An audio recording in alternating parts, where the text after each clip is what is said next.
ايه ده؟ ايه ده؟ في زباين تاني يا بوسي؟ لو شرفي لا.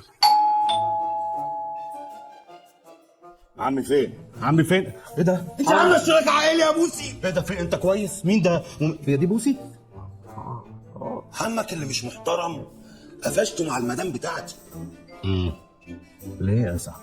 ليه؟ ده انا لسه امبارح عمال اقول لك انفتح على الدنيا، تقول ما بهوقها النهارده. انت عارف الراجل ده ممكن يعمل ايه فينا بماده 234 من قانون العقوبات؟ هيقتلك. شفت؟ انا كنت جاي اقفش اكرم.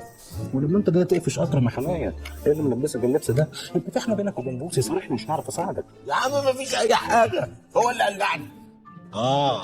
لا هتلاقي مش قصده يا حمايه، هتلاقي مش قصده اكيد. واضح ان في سوء تفاهم يا استاذ. انا مش استاذ، واضح طبعا. انا دونجا. ما شاء الله اسم جميل. وحتى لو الراجل ده بيقول كلام مظبوط فهو مش هيمشي من هنا غير لما ابنه اللي بيقول عليه ده يجي. منطقي. بقول لك ايه؟ اقلع.